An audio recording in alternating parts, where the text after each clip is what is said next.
그리스도인들이 하나님 나라 확장과 주의 몸된 교회를 바로 섬기고 또한 주어진 삶 가운데서 능력 있는 형통한 삶을 살기 위해서 우리는 느헤미야서 1장과 2장 초반부를 통해서 배워야 될 몇 가지 중요한 원리, 그런 내용이 있습니다. 기도가 삶의 그 어떤 것보다도 우선 되어야 합니다. 기도하는 사람은 내 인생의 전체가 하나님 손에 달려있다. 또 하나님께서 나의 삶의 주인이 되신다. 그것을 굳게 믿는 사람들은 범사의 하나님 앞에 감사하며 기도하지만 특별히 하루를 시작하면서 하나님 앞에 기도로 시작하는 사람들이에요. 여러분들 하루를 시작하기 전에 잠에서 일어나서 맨 먼저 그 어떤 일보다도 기도로 하루를 시작하시는 분들만 한번 크게 아멘 한번 해보세요. 아멘? 예, 별로 안 하시나 보네. 그건 기본입니다. 우리가 어떤 일을 시작하기 전에도 어떤 일도 참 중요하지요. 그런데 그 일보다 더 중요한 것은 우리가 먼저 기도로 준비하게 되면은 그 모든 일에 있어서 주님의 선하신 인도하심을 받을 수 있게 되는 것입니다. 느헤미야는 그것을 알았기 때문에 자기가 어떤 엄청난 일을 계획하거나 또 그 일을 진행해 나가기 전에 먼저 하나님 앞에 기도로 준비하면서 하나님께서 왕의 마음을 움직여 주시도록 기도하는 가운데 모든 일들이 일사천리로 형통하게 이루어졌던 것을 볼 수 있습니다. 사람이 자기 마음으로 이 일을 계획할지라도 그 걸음을 인도하시는 이는 여호와 신이라, 그렇게 말씀했어요. 그러니까 우리에게 계획도 있어야 된다. 그렇지만 우리 계획이 아무리 잘 짜지고 그래도 하나님이 허락하시지 아니하면, 하나님이 인도하시지 아니하면은 그것은 나중에 좋은 결과를 절대 얻을 수 없다라고 하는 것을 가르쳐 줍니다. 그래서 우리는 항상 우리의 삶 속에 기도가 제1순위가 되어져야 됩니다. 또한 기도하는 사람들은 기다릴 줄도 알아야 된다. 사실 느헤미야는 바사라고 하는 그 나라에서 예루살렘까지 오는 모든 과정뿐만 아니라 사전에 참 하나님께서 왕의 마음을 움직여 주시도록 4개월을 기도했다 그랬어요. 그러니까는 하나님 앞에 한 번, 두 번 기도한 것으로 응답되지 않는다고, 역사가 나타나지 않는다고 중단하는 것이 아니라 기도하는 사람들은 꾸준히 인내하면서 오랫동안 기도해야 된다는 것을 가르쳐 줍니다. 느헤미야가 4개월 동안 그냥 기도하는 가운데 하나님께서 왕의 마음을 움직여 주셔서 모든 일들이 한 가지 한 가지 하나님의 인도하심 가운데 부어져 갔던 것을 볼 수 있습니다. 기도하는 사람들은 막연하게 기도하는 것이 아니고 하나님께서 약속하신 그 말씀을 붙잡고 하나님의 때를 기다리게 되면 그분의 때에, 그분의 시간에 놀라운 하나님의 역사를 경험할 수 있도록 은혜를 베풀어 주시는 것입니다. 다윗이 인생을 살면서 또한 큰 뜻을 품고 일을 해나가는 과정 중에 참 어려움이 많았어요. 고통이 많았어요. 그때 자기 힘으로 할 수 있는 것이 아무것도 없었어요. 그는 하나님 앞에 기도를 시작했어요. 하나님, 사울의 손에서도 저를 지켜주시고, 또한 나라에 여러 가지 어려움들이 있고 나를 미워하는 사람들이 그렇게 많다고 할지라도 이 어려움 속에서 기가 막힐 웅덩이와 수렁 가운데서 제발 저를 끌어올려 주십시오. 계속 기도했는데 아무런 응답이 없어요. 그런데 다윗은 기도를 중단하지 않았어요. 하나님께 기도한 그 내용들이 응답될 때까지 계속해서 기도하는 가운데 하나님이 그의 기도에 응답해 주셨음을 그는 고백합니다.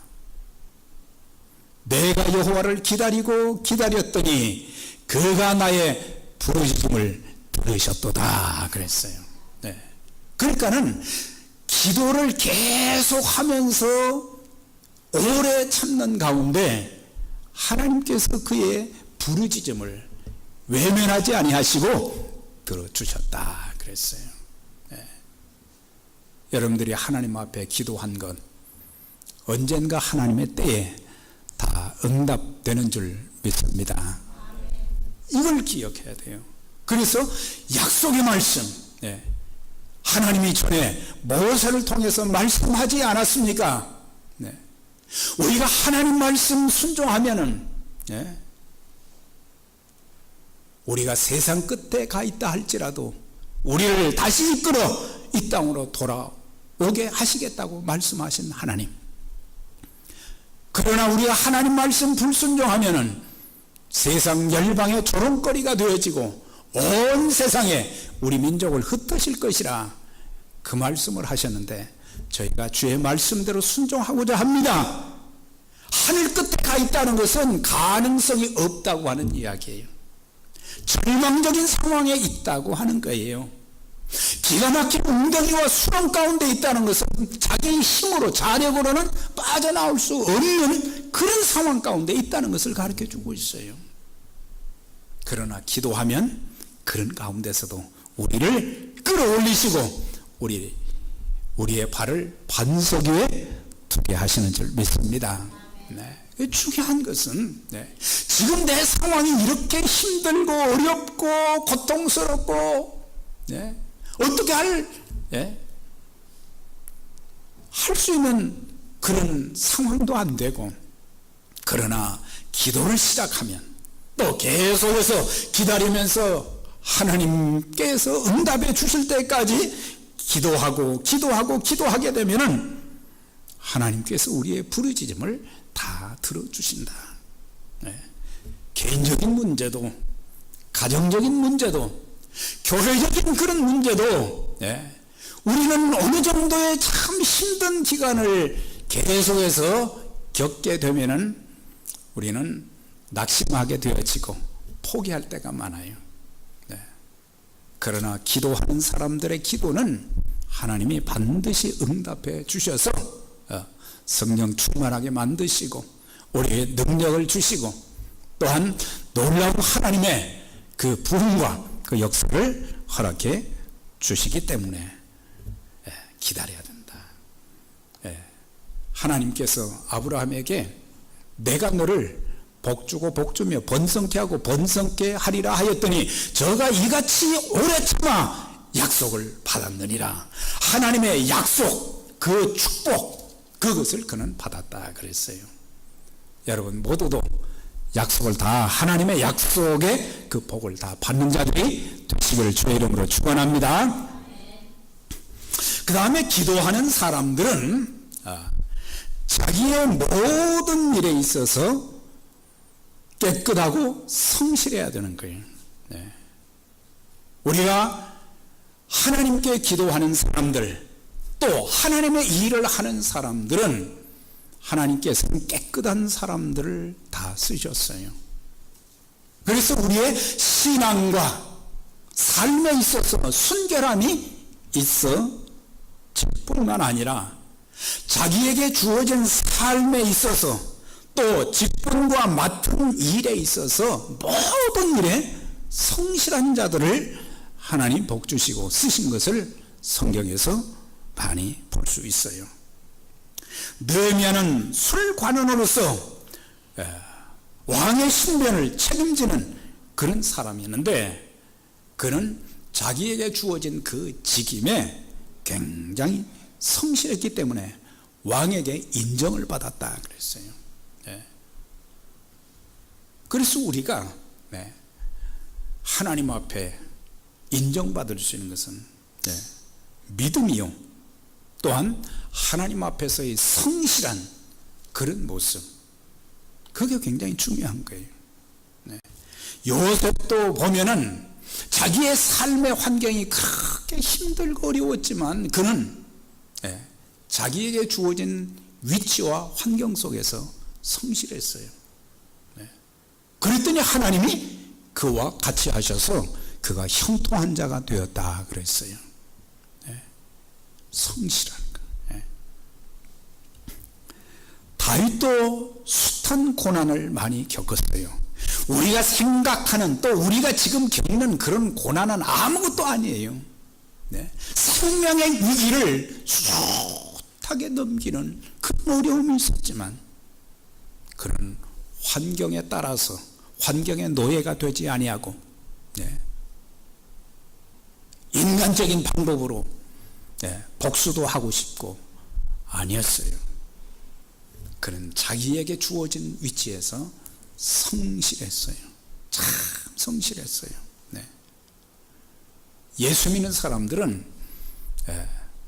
우리가 신앙생활하고 살아가면서 트레이드 마크가 믿음의 사람이 되기도 해야 되지만 성실한 사람이다. 트레이드 마크가 성실해야 된다. 다니엘도 보면은 굉장히 성실했어요. 하나님께 성실했고 자신들과 또한 자기에게 주어진 모든 일, 하나님이 그런 사람들을 통해서 큰 일을 이루어 가신 것을 볼 수 있습니다. 또 기도하는 사람들은 계획을 세워서 일해야 한다는 것을 우리에게 가르쳐 주고 있어요. 느헤미야는 아닥사스다 왕에게 자신이 언제쯤 떠나며 얼마 후에 바사에 돌아오겠다고 한 것, 또 성벽 공사를 위해서는 여러 나라를 이제 성벽 공사를 위해서는 예루살렘에 가야 되는데 여러 나라를 거쳐서 가야 되기 때문에 통행증이 필요합니다. 그리고 구체적인 계획을 세워서 왕에게 말했을 때에 다 응답받은 것을 볼 수가 있어요. 자, 우리가 예루살렘 성벽을 재건하는 그 일을 통해서 우리는 집을 건축하거나 예배당을 건축하는 그 일을 지금 하는 것은 아닙니다. 가정을 든든하게 세워가는 일, 또한 교회를 굳건하게 세워가는 일도, 우리에게 주어진 모든 직장과 사업의 모든 일을 행할 때에도 우리는 기도로부터 시작이 되어져야 된다. 그래서 기도하면서 하나님의 인도하심을 받는 것이 참 중요하다고 하는.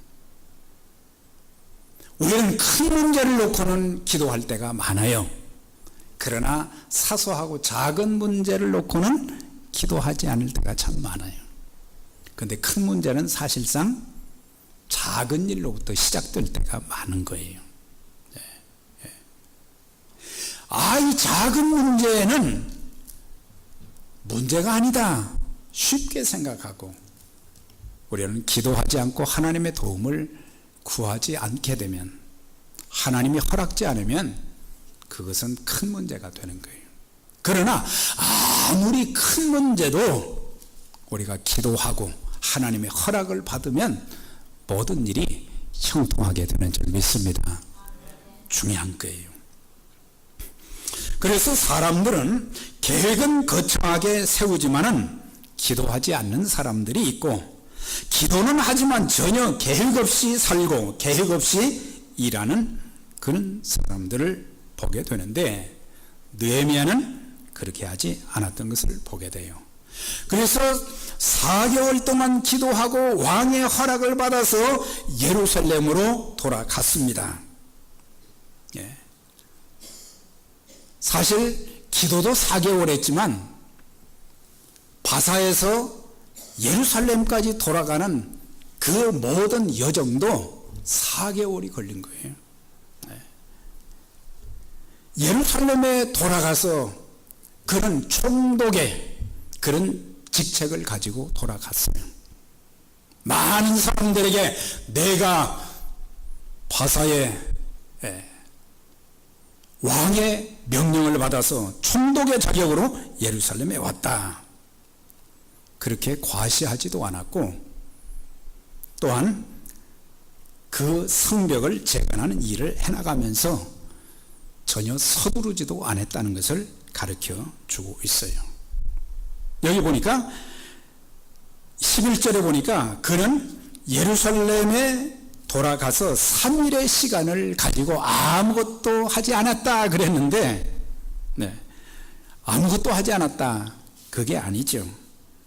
아마 3가지 이유 때문에, 첫째는 4개월간의 긴 여정으로 인해서 얼마나 피곤하겠어요. 피곤을 풀기 위해서. 두 번째는 예루살렘의 정황을 파악해야 되기 때문에, 그래서 누구도 만나지 않고 예루살렘의 형편을 살펴보게 된 것이고, 그 중에 제일 중요한 것은 아무것도 하지 않은 것이 아니라 하나님께 기도하면서 하나님의 인도하심을 받기 위해서 그런 3일을 그냥 집 안에만 있었다고 하는 것입니다. 기도하는 자들의 공통적인 고백이 있어요. 느헤미야는 기도하면서 하나님의 인도하심을 받았는데 뭐라고 백성들에게 말을 했어요? 하나님의 선하신 손이 나를 도우셨습니다 그랬어요. 예루살렘에 올 수 있는 것은 이건 불가능한 일이었고, 그랬지만 과거에 참 힘든 그런 과정 속에도 하나님께 기도했더니 하나님의 선하신 손이 나를 여기까지 인도해 주셨습니다. 그 고백을 했어요. 율법학사 에스라도 느헤미야에 앞서서 백성들을 이끌고 온 사람이지요. 그런데 그도 4개월 동안 그 많은 백성들을 이끌고 돌아왔을 때에 이렇게 고백을 합니다. 우리의 하나님의 선한 손에 도우심을 입고 우리의 하나님의 손은 자기를 찾는 모든 자들에게 선을 베푸시고 그랬어요. 그러니까 기도하면 하나님의 인도하심을 받게 된다, 그런 뜻이죠. 기도하게 되면 전능하신 하나님의 도우심을 받게 된다, 그걸 말씀해 주고 있어요. 그러니까 기도하지 않는다는 것은 뭐예요? 나는 하나님 도움 없이도 뭐 할 수 있는 사람입니다, 이건 굉장히 교만한 거예요. 느헤미야의 그 신앙과 인격의 2가지 특징이 있는데, 예루살렘에 돌아가서 예루살렘의 지도자들과 백성들 앞에 자기를 과시하지 않았다는 거예요. 자기를 막 나타내지 않았다고 하는 거예요. 사실 그는 바사 왕국의 고관이잖아요.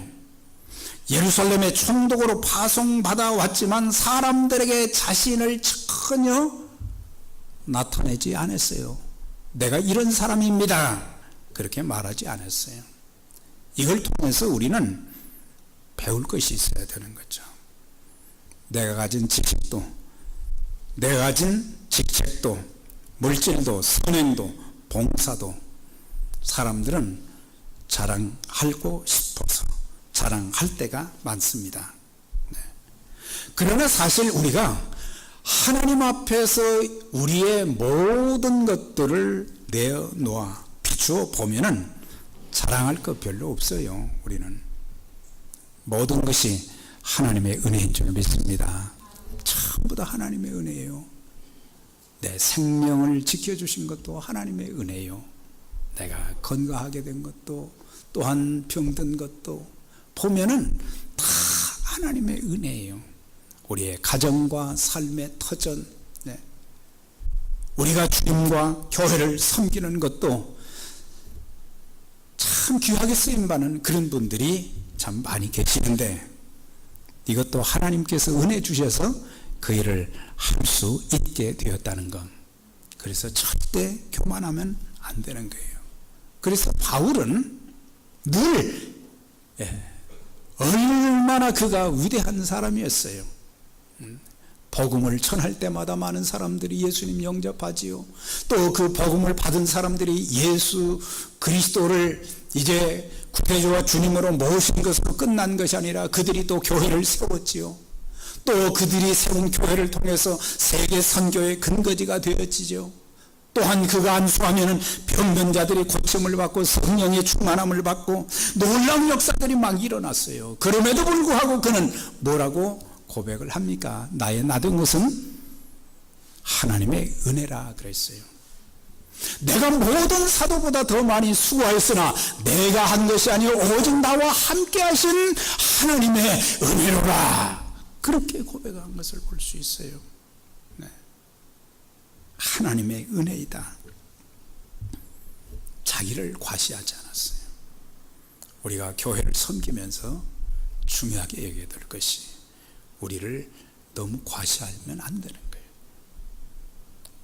둘째 특징 중에 하나는 그는 이 엄청난 역사를 이루어가는 과정 중에 서두르지 않았다고 하는 거예요. 서두르지 않았어요. 네. 예루살렘에 돌아갔으니까 먼저 예루살렘의 지도자들을 만나봐야 될 거 아니에요. 그들의 협조를 구해야 될 것 아니에요. 예. 우리가 하나님의 일을 하면서 이렇게 팀워크를 이루어서 하는 게 참 중요하지요. 그런데 팀워크를 이루어서 하는 것도 과정이 있다고 하는 거예요. 절차가 있다고 하는 거예요. 네. 그는 절대 서두르지 않고 먼저는 하나님 앞에 기도하면서 또 주변 상황과 문제를 이렇게 파악해서 하나님의 지혜를 얻고, 하나님 어떻게 하면 이 일이 형통할 수 있겠습니까? 하나님의 방법대로 이 모든 일을 할 수 있게 해 주세요. 그리고 자기가 진행하는 모든 일들이 은혜 가운데서 이루어질 수 있도록 소원하며 기도했는데, 3일이 지난 후 아무에게도 알리지 아니하고 밤에 몇 사람만 데리고 무너진 성벽을 이렇게 돌기 시작한 거예요. 가서 보니까 성벽이 다 무너졌고 성문이 다 불에 탔고, 성벽 무너진 것은 나라가 망할 때 있어졌거든요. 140년 동안 이것이 다 무너져 있었어요. 얼마나 그 일로 인해서 백성들이 고통을 겪고 어려움을 겪고 환난을 당하고,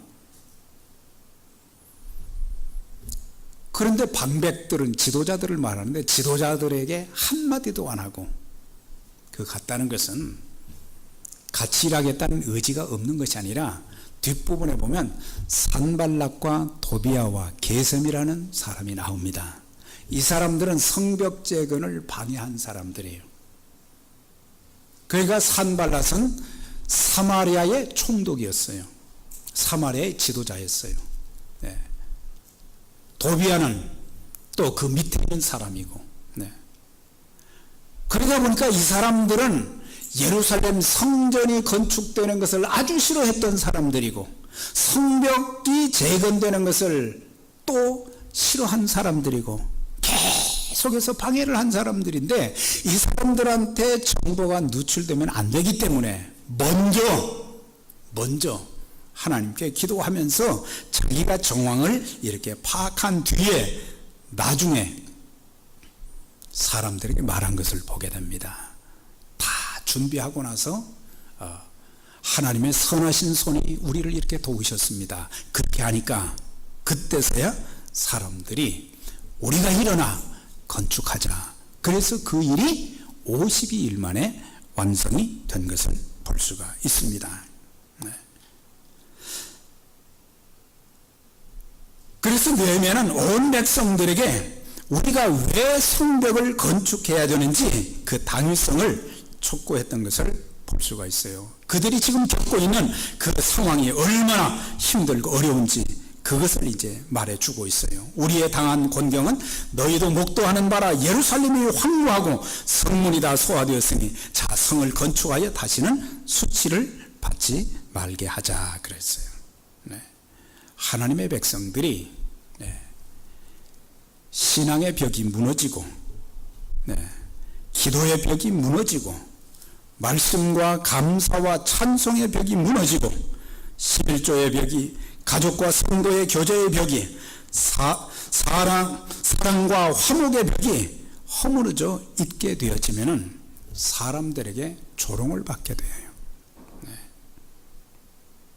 우리의 신앙과 인격과 삶이 형편없으면 하나님의 역사도 없고 사람들에게 조롱과 수치의 대상이 될 수 있는 거예요. 우리가 많은 사람들에게 전도하기를 원합니다. 그러나 더 중요한 것은 전도해야지요. 귀한 사역을 해야지요. 그렇지만 더 중요한 게 뭐겠어요? 우리의 신앙과 인격과 삶의 모습이 아름다워야 그게 전도가 되어지고 하나님의 역사가 나타나게 되는 거예요. 이것을 우리가 많이 놓칠 때가 많아요. 오늘 우리의 신앙적인 상태, 우리의 삶을 다시 한번 돌아볼 필요가 있어요.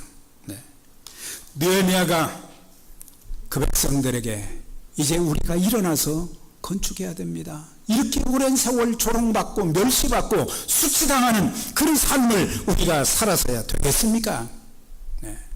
그래서 모든 백성들이 연합해서 일어나 건축하자 그 공사를 시작했는데 방해가 또 생겼어요. 산발락과 도비아와 게셈이